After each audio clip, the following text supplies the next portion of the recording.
Dear Soap Diary, should Alexis be the one to kill Drew? Yes. I think Alexis needs to be the one to kill Drew. Yep. Because after the BS that he pulled today, she doesn't have any other option. Like when he turned around and was walking through that door, I wanted to say, Alexis, pull out your stick, pull out your blick, pull out your hammer, Alexis. Do what needs to be done. You know that meme where Chris Tucker's like, shoot him. That's exactly how I felt when Drew walked out that door today. Because the BS that he was on, the stuff that he was pulling today, there's no rhyme or reason why he should still be on this show. Like, it's giving very much villains are running port trolls, okay? And we don't want that. We don't want villains to run port trolls, because today Sidwell was getting what he wanted too, and he was siphoning that information from a child. Everybody was using children today. I didn't like it, okay? All right, so Drew tries to get Danny arrested in the living room. He's like, Chase is gonna arrest you. You have kidnapped the child of a congressman. No, I took my little sister from daycare. I was taking out my little sister at daycare and we left. And you're not just a congressman, my dude. You're my, you know what word? You are my uncle. You are biologically my father, okay? Because DNA wise, you're my dad. Because identical twins share the same DNA. But you're over here trying to get me arrested. So Chase was like, look, I'm not arresting Danny. Like, I can give him a warning, but I'm not arresting him. Alexis is saying, like, no judge in their right mind is taking up charges on Danny for for walking away with his little sister from camp and not signing her out. No judge. He's a minor. She's like, he's a minor. Drew doesn't get it. He's just full of so much evil and hatred. He's absolutely abhorrent, like, or whatever abhorrent, whatever, however you pronounce the word. He is that. He is absolutely terrible. Oh my gosh. Everybody was like, you're taking this too far. And he's like, you know what? Actually, I'm not. And so Jason's like, look, Danny, go in the living room. Danny's like, wait, Dad, I'm getting up there in height. I could hit him in the face. He said, go in the living room and I'll handle this, okay? He was like, don't you dare ever try to use my child to get to me, okay? He was like, I could have you arrested too. You have 2 sets of handcuffs, Chase. Actually, we could really all make it. We could really all go to jail right now. The way I'm feeling, because somebody's leaving here in a body bag, and Jason said it won't be me, okay? I wish Jason would take him out. Oh my god. And I want him to be taken out before Monica passes. I don't even want him at the funeral. I don't want his fake tears, his fake sympathy. Scout is about to be an orphan. Okay?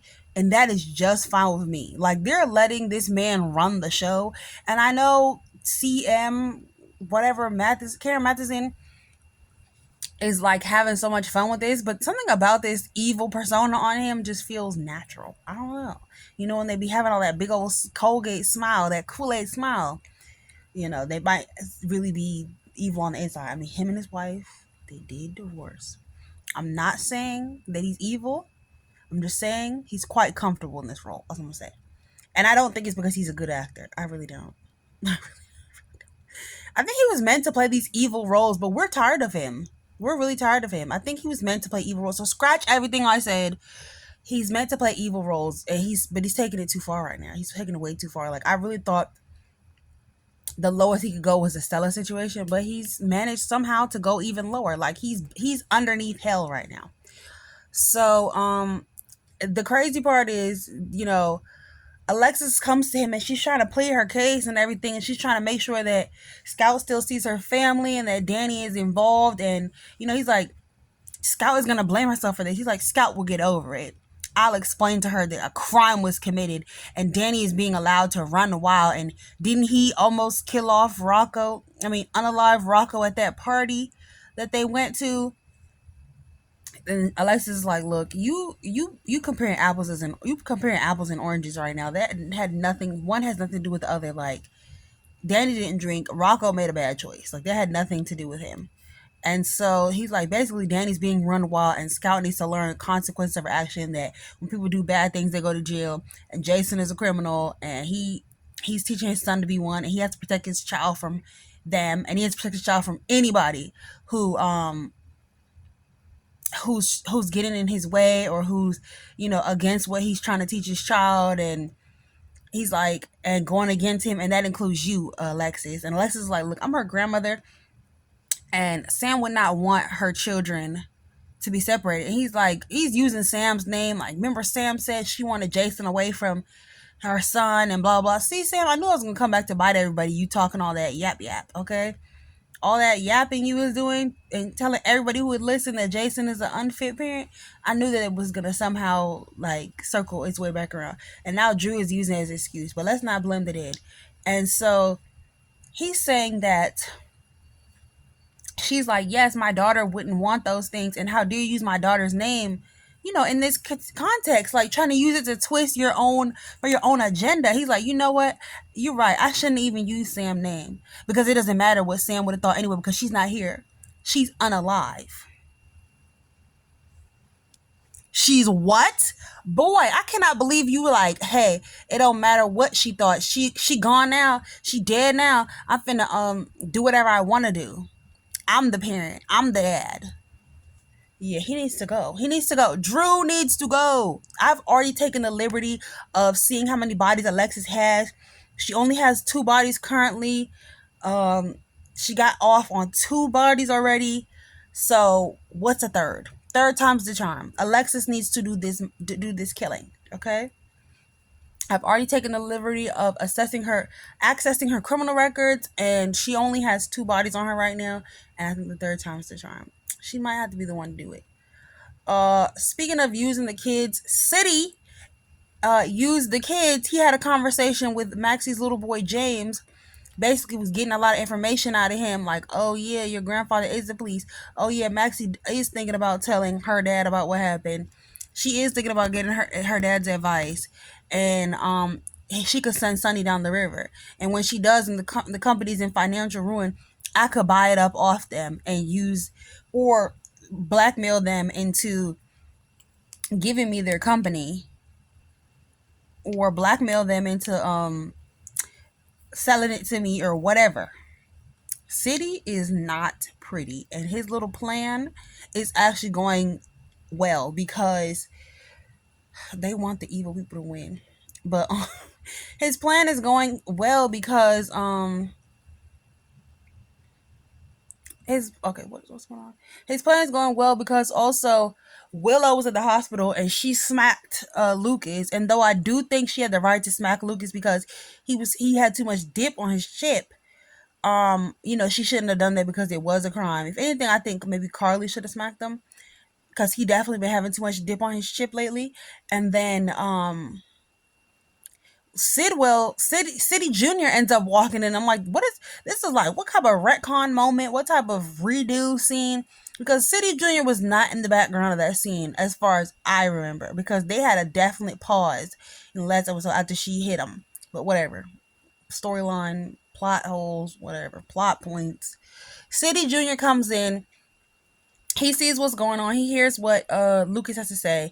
And he's like, do you want to press charges? Do you want to go to HR? He's like, I don't even want to do all that. Like, she's already under enough stress and pressure. And if you ask me, low-key, she shouldn't even see those kids. I don't even think she's going to be ready to see those kids. Like, Michael has full custody. She's got enough going on. I don't even think she's going to be ever ready to see them kids because she's crazy.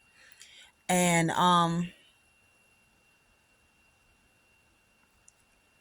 let me see.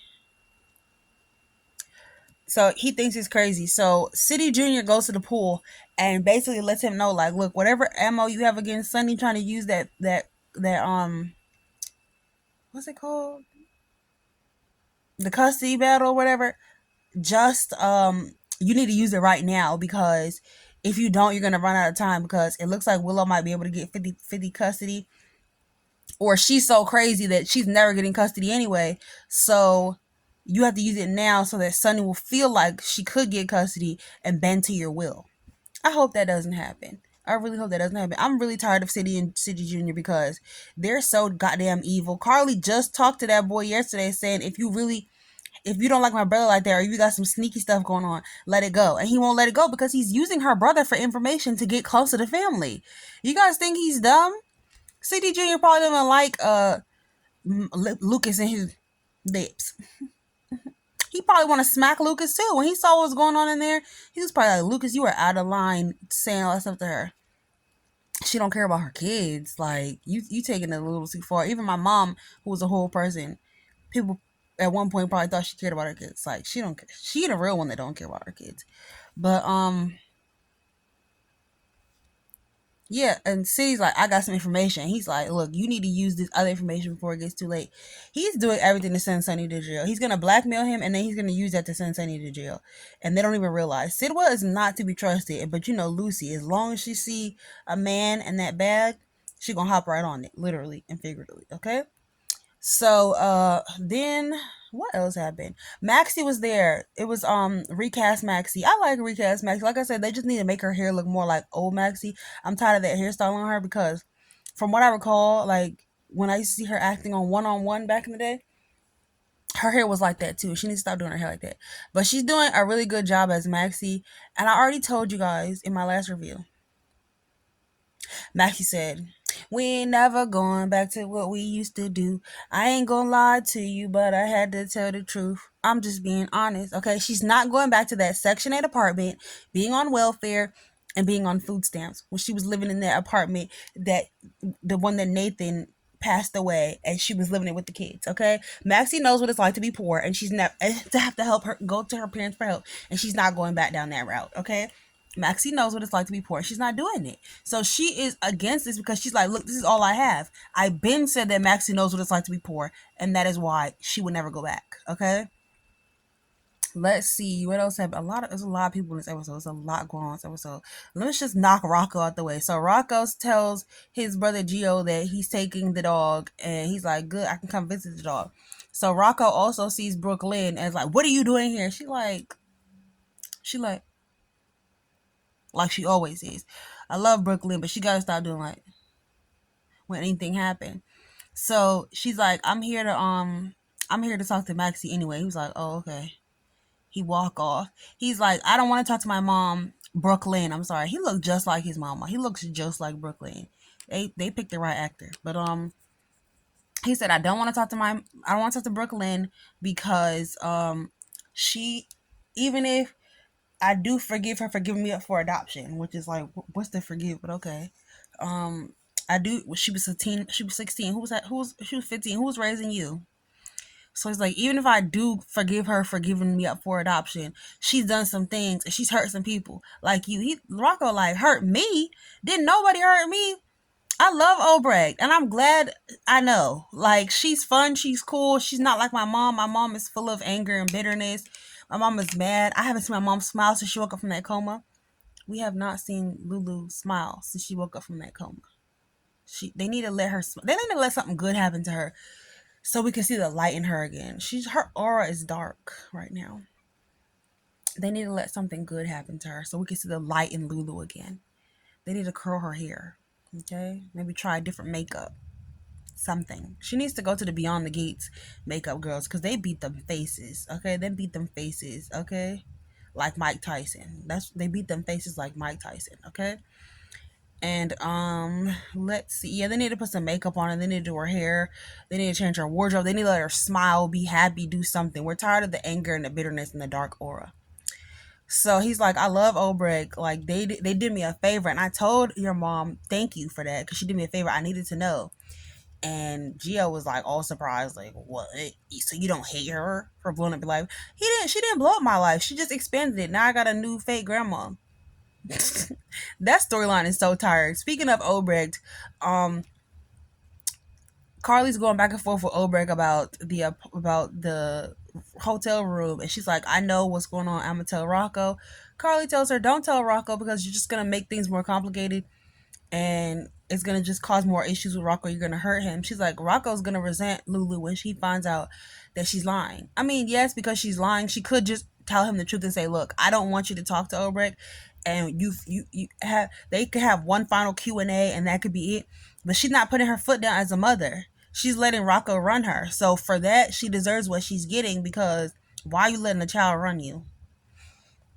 If I was her, I would have said, go be with them people. I don't care, and let him do what he want to do, because he's made a choice. He wants to be with people. I know he's a child and she has to be the mother, but she's not really being the mother because she's bending to his will.